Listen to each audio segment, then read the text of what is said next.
Because in all the religions, in the organized religions, with their dogmas, beliefs and traditions and all the rest of it, personal experience has played a great part.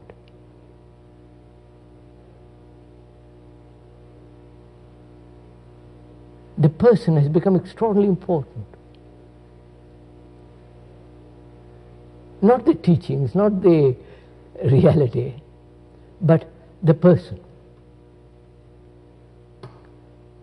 And most people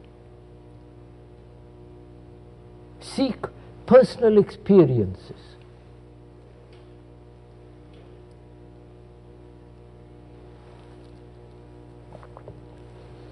And if it is a personal experience of a person, then it has very little validity. Because that experience may be merely a projection of one's own intentions, fears and hopes and all the rest of it. So personal experience has very little validity in religious matters. And yet man, human beings, right throughout the world have emphasized the person. The person represents to them the tradition, the authority, the way of life,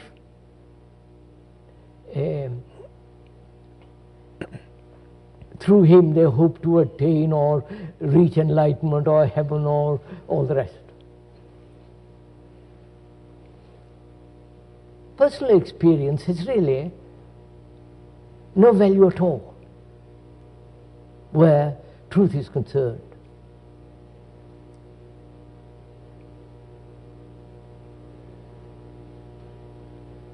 So to negate personal experience is to negate the me. Because the me is the very essence of all experience, which is the past. And when the religious people go on missions or come over to this country from India and so on, they're really doing propaganda, and a propaganda has no value with regard to truth, because then it becomes a lie. So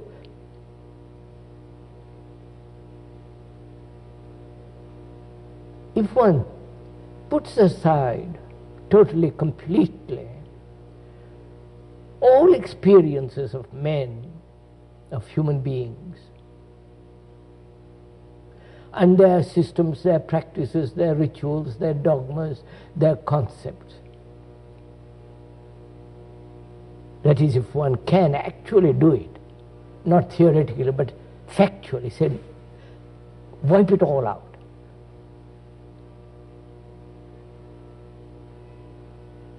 then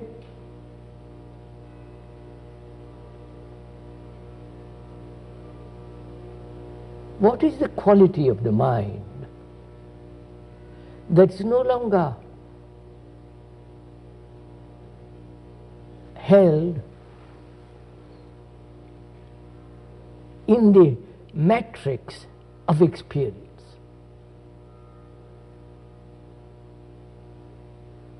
Because truth isn't something you experience. Truth isn't something towards which you gradually progress. It isn't that through infinite days of practice, sacrifice, control, discipline, come to it. If you do, then it's personal experience. And when there is that personal experience, then there is the division between the me, the person, and the thing which you experience. Though you may try to identify yourself with that experience, with that thing, there is still this division. Seeing all this, how organized religions have really destroyed truth, giving human beings some absurd myth to make them behave. Seeing all this, and if one can put aside all this, what place has meditation in all this? What place a guide, a guru, a savior, a priest? Just now I noticed in the corridor somebody from India preaching transcendental meditation, and attend his class, and you practice every day, and you will have greater energy and ultimately reach some kind of transcendental experience. And that it really is quite, I can't put it too strongly, it is really a great calamity when such things happen to people. When they come over from India or from China or Japan to teach people meditation, they're doing propaganda. And is meditation a thing that you practice daily, which means practice means conforming to a pattern, imitating,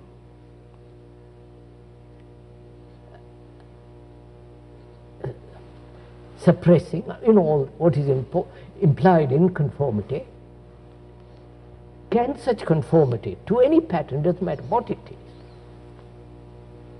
can that ever lead to truth? Obviously not.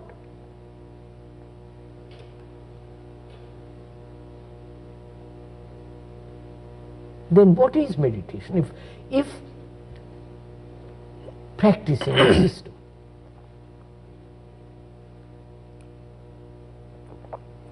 however absurd, however noble, practicing a transcendental so-called meditation, if you see the falseness of it, actually see the falseness, not just theoretically, actually see that it has no meaning, then what is meditation? Then what is, first of all, the traditional meditation, whether it's the Christian meditation or the Hindu, Buddhist, Tibetan, or Zen, and the whole varieties of meditations and their schools. For me, all that is not meditation at all.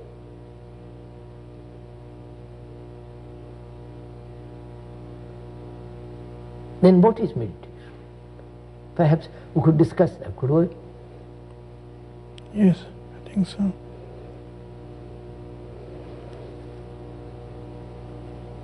Why should one make meditation to a problem? We have got enough problems, human beings, both physically and psychologically.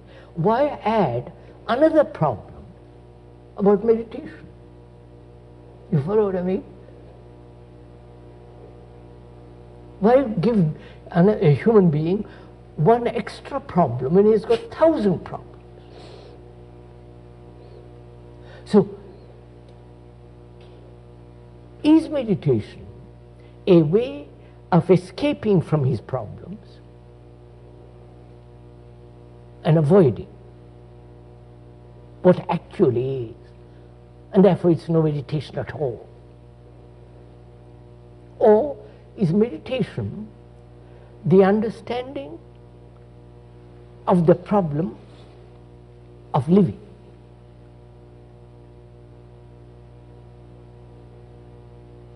Not avoiding it, of the daily living with all its problems. If that is not understood, if that is not put in order, I mean, I can go and sit in a corner and follow somebody who will teach me transcendental or nonsensical meditation, and it will have no meaning at all. Right, sir? So what is it to you to meditate? What does it mean? I hope I haven't made it too difficult for you to answer this question, because I deny all that. To me, all that kind of meditation, of practice, of constantly repeating a word, as they do in India, as they do in Tibet, as they do all over the world, Ave Maria or some other word, repeat, repeat, repeat, it does mean nothing. You make the mind more absurd and grotesque than it is.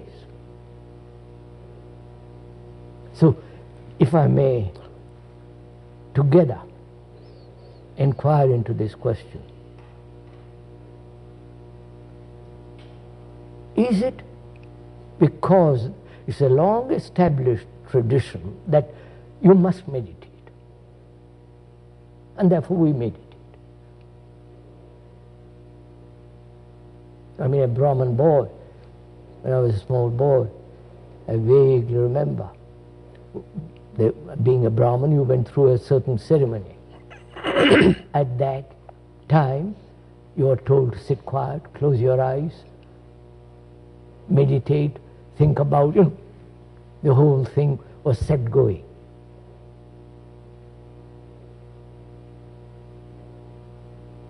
So, if we could together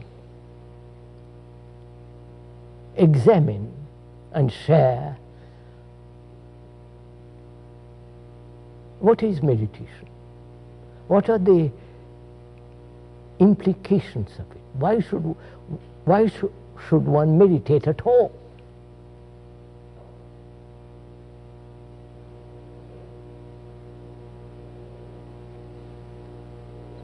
If it is a problem, you follow what I mean? If you make meditation to another problem, then for God's sake avoid it. You follow what I mean? Because human beings have 1,000 problems. Why add another one more to it? So, could we together, sharing, go into this? Seeing the traditional approach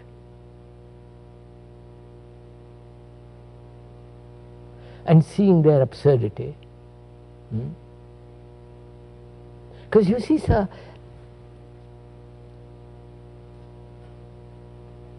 unless man, human being, becomes a light to himself, nothing matters.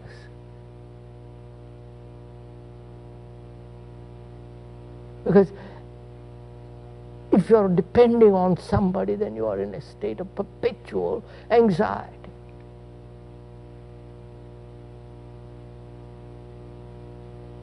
So, could we examine this traditionally? First, why should one meditate?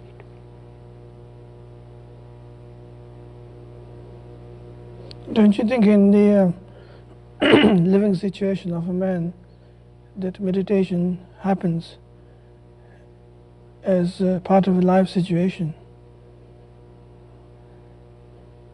So, a human being has innumerable problems, right?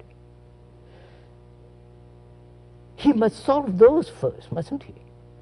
That is he must bring order in the house in which he lives, which is the house, which is the me. My thoughts, my feelings, my anxieties, my guilt, my sorrow, I must bring order there. Without that order, how can I proceed further? Well, the problem is that if you try to solve the problem, if you look for order, then you're doesn't seem to be looking for further chaos. No, I'm not looking for order. I am inquiring that there is disorder. That's right, yes. And I want to know why there is disorder. I'm not wanting to find order. Then I have all the gurus and all the gang coming. I don't want order. I only want to find out why in one's life there is such chaos and disorder.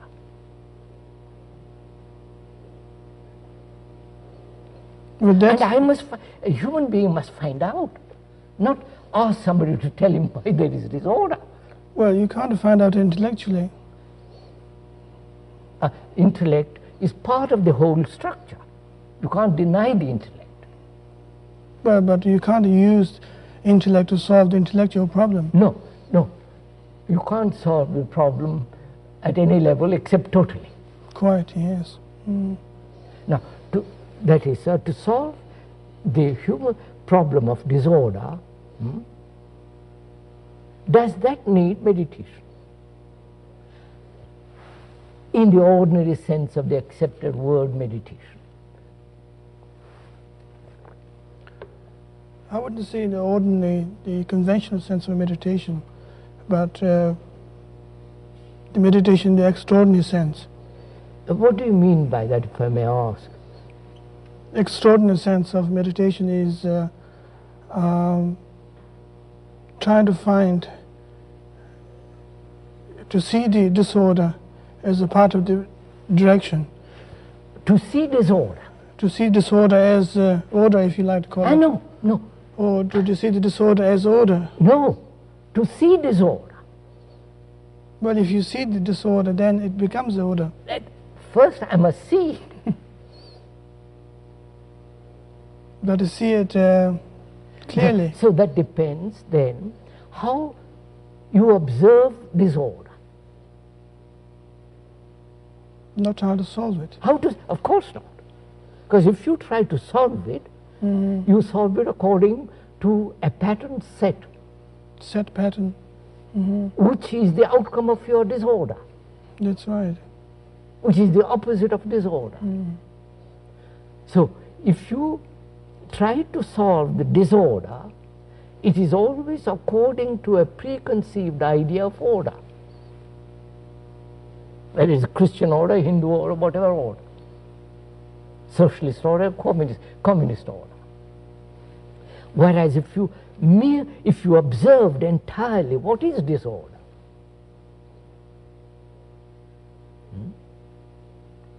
then there is no duality in that. I don't. Yes, I see what you mean. How is one to observe this total disorder which human beings live?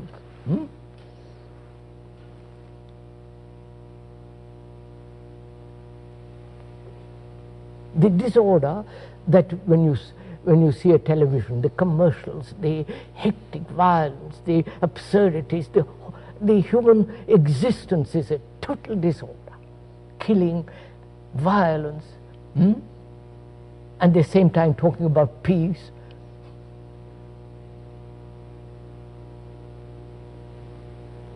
So we come to the question,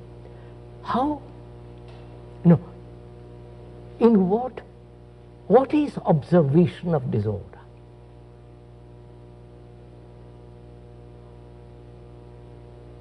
Do you see it from the me as separate and the thing which is disorder? Well, that's already disorder. Isn't it? So, do I look at disorder with the eyes of my prejudices, my opinions, my conclusions, my concepts, the propaganda of 1,000 years. You follow? Which is the me. So do I look at disorder without the me? And is that possible? So that is meditation. You follow, sir? Not all the rubbish they talk about.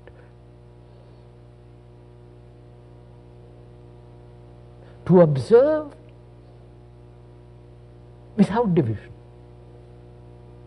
To observe without the me who is the very essence of the past. The me that says, I should not, I must not. The me that says, I must achieve, I must gain God, or whatever it is. So, can there be an observation without the me? You see, if that question is put to an orthodox meditator, you would say it can't, because the me is there. So I must get rid of the me.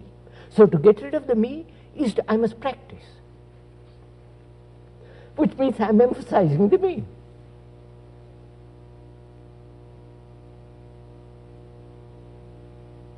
So through practice, I hope to deny practice. Through practice, I hope to eradicate the result of that practice, which is still the me. So you're caught in a vicious circle. So the traditional approach, as I see it, as one has observed it, not as I see it, but as one has observed it in the world, is to emphasize the me in a very subtle way, but it is to strengthen the me. The me that's going to sit next to God. Think of the absurdity of it. The me that's going to experience nirvana or moksha or heaven, enlightenment. I mean, it means nothing. So, we see the orthodox approach is really holding man, human being, in prison of the past, giving him importance in his personal experience. Reality isn't a personal experience. You can't personally experience the vastness of the sea. It is there for you to look. It isn't your sea.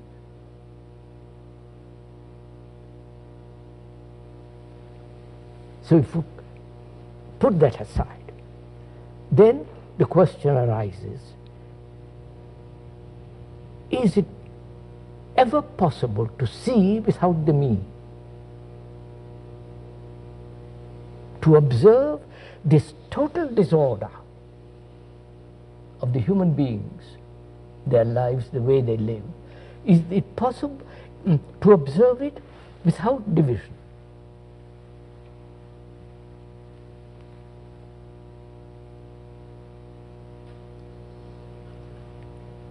Because division implies conflict, like India and Pakistan, like China and America, like Russia and all that. Division politically breeds chaos. Psychologically, division breeds endless conflict, inwardly, outwardly. Now, to end this conflict is to observe without the me. I wouldn't even say observe. To observe what is. Well, when you observe, then you are judging, questioning. No, that's what when you observe, you can observe through criticism, through evaluation. But a total observation. Yeah. That's partial. That's but right. to observe totally, in that there is no evaluation at all. There's no observer either. Therefore, what is meditation then? That is meditation. That is meditation. So, in observing disorder, which is essentially meditation, in that observation there is order. Not the order which the intellect creates.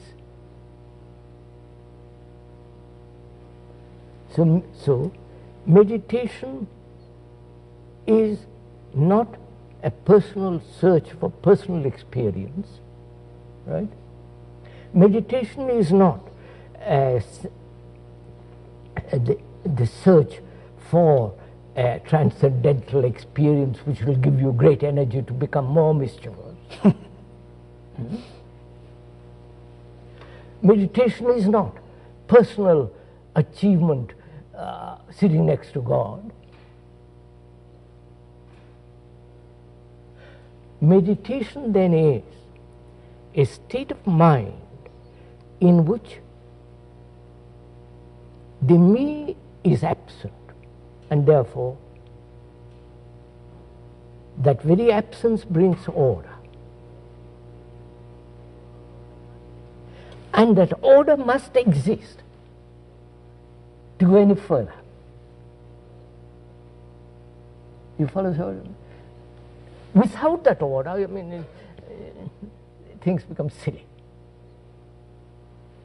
It's like these people who go around dancing, chanting and repeating Krishna, Krishna, all that silly stuff.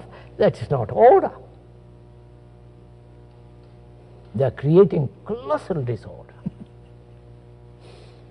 As the Christians are creating great disorder, as the Hindus, as long as you are held within a pattern, you must create disorder in the world. When you say, well, America must be superpower, you're going to create disorder.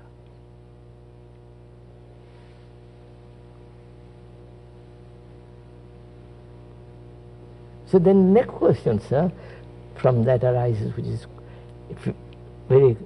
it is necessary to inquire, can the mind observe without time, without memory, which is the material of the mind? Memory and time is the material of the mind.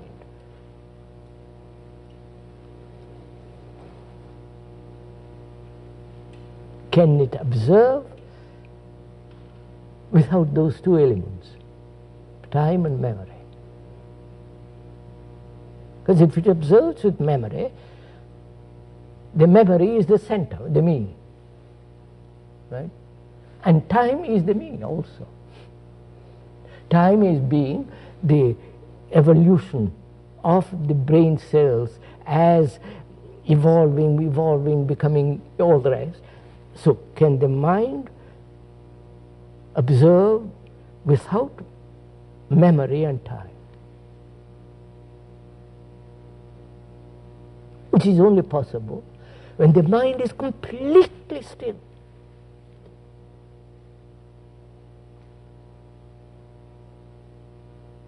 And the traditional people recognize this.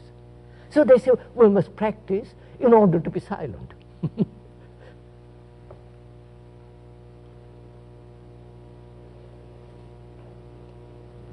To control your mind, you know, the tricks they play. I don't see any particular importance in the making emphasis on the stillness of the mind, particularly true, because if one is able to see the non-dualistic way of looking at situations, then you have further energy to flow out, rather than trying to create a stillness. You can only have further energy to flow, greater energy, when the mind is quiet, obviously. But the making emphasis on the stillness is...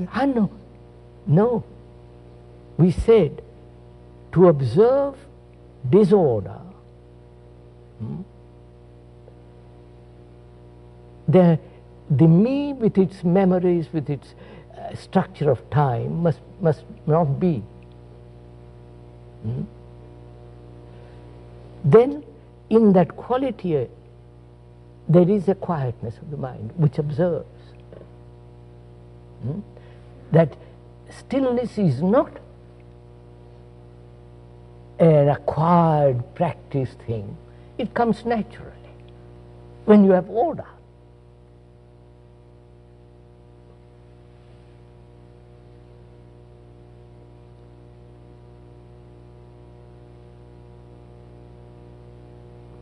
You see, sir, after all, what one can do is to point out and help the person to go to the door. It's for him to open the door. You can't do any more than that. And this whole idea of wanting to help people, wanting to,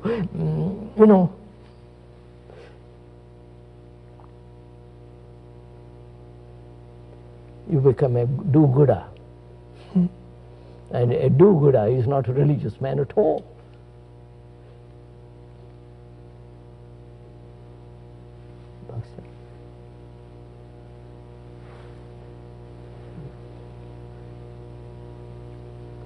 Shall we go on with this?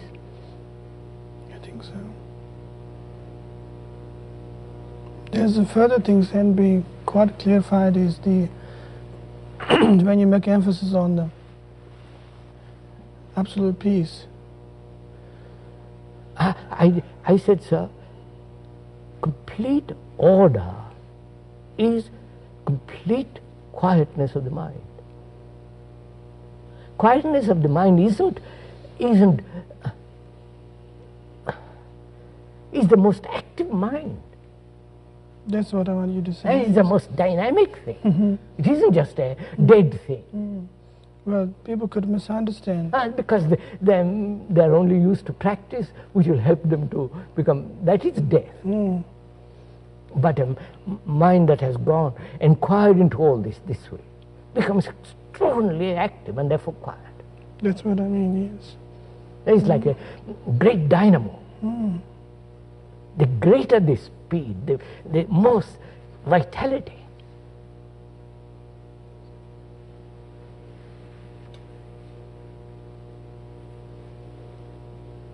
Of course, the man, I don't know, is seeking more energy. He wants more energy to go to the moon, to go and live under the sea. You follow, he's striving to have more and more and more. And I think this search for more does lead to disorder.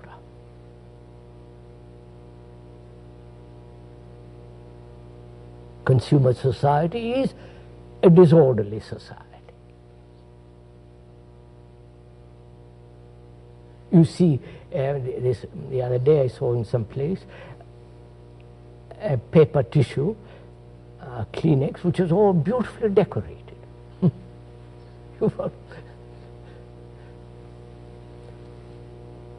So, how our question is, does the observation of disorder bring order? That's really a very important point, because for us, for most people, effort is demanded in bringing about order. Because human beings are used to effort, struggle, fight, suppress, force oneself.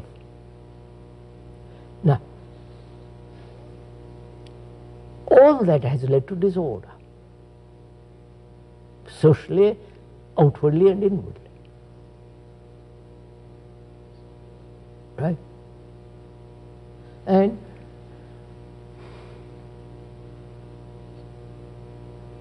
the difficulty with human beings is that they've never observed They have never observed a tree, a bird, without division.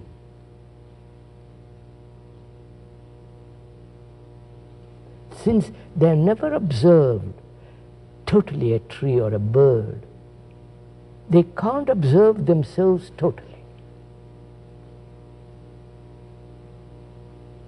They can't see the total disorder in which one lives. There is always an idea, partially, there is somewhere in me there is order which is looking at disorder. You follow what I mean? So they invent the higher self, which will put order, which will bring about order in disorder. God is in you, and pray to that God, He will bring about this order. Always this effort. What we are saying is that where there is the me, there must be disorder. And if I look at the world through the me, the world outside or the world inside, there is not only division which brings conflict, that division creates chaos in the world, disorder in the world. Now, to observe all that totally, in which there is no division, this observation is meditation. For that you don't have to practice. All that you have to do is to be aware what exactly is going on inside and outside. Just to be aware.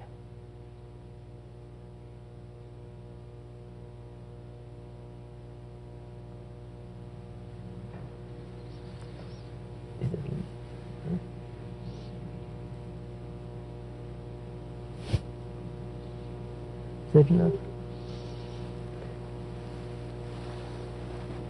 It's enough, isn't it? I think we have That's enough, isn't it?